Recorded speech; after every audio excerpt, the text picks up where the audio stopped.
Yeah, aren't we? Yeah. Yeah, the kitty. Oh, the kitty. Yeah.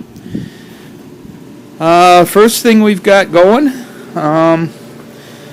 did some work on my gas tank sending unit, and what I determined was that the contact between the wire on this side and that little metal strap on this side just wasn't there. It was open, so I got that good and warm and cleaned it up and laid some solder on there, and we now have a full range of motion on the float. The float works good, and we can reassemble that.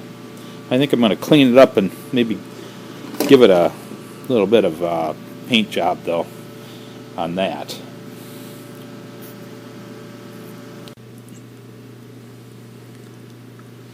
The other thing I've been working on is getting the cross member in, and currently the elevation is such that the top bolts are going to work out fine. The bottom bolts I might have to do something different. I might have to actually build something for the bolts to go through to fasten those to the frame.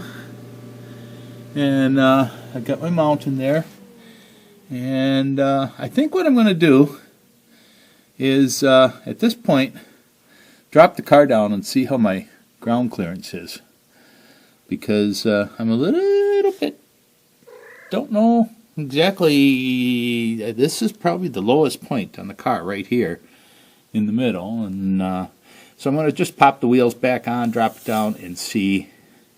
Oh, there's Pebbles, yes.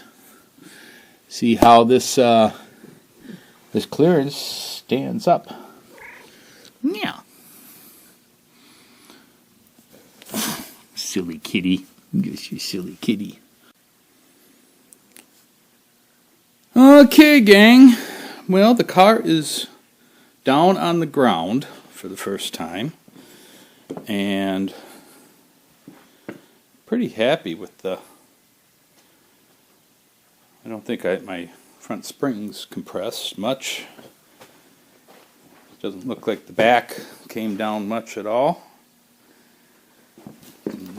Gotta see the clearance I got there. I can probably go. These are 14-inch.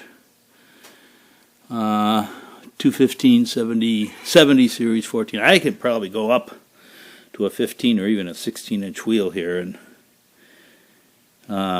go with a lot lower sidewall and still have lots of clearance there.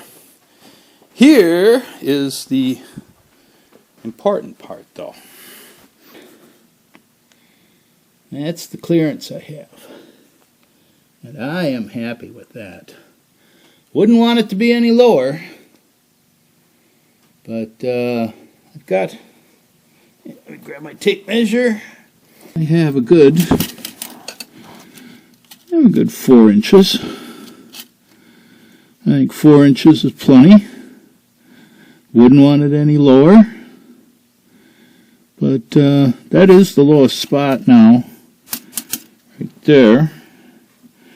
I think the front tires, the oil pan, this has 5 to the transmission. Oil pan, they're down a little bit further, about 4.5 there.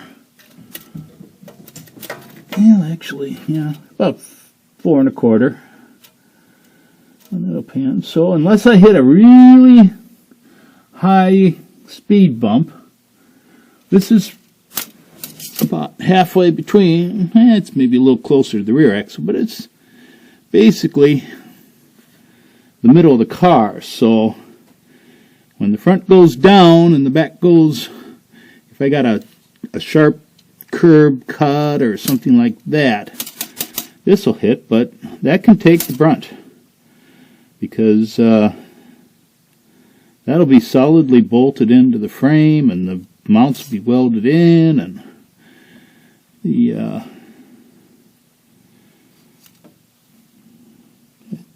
I'm not going to be doing a lot of those, so I think for cruising down the road, it'll be just fine.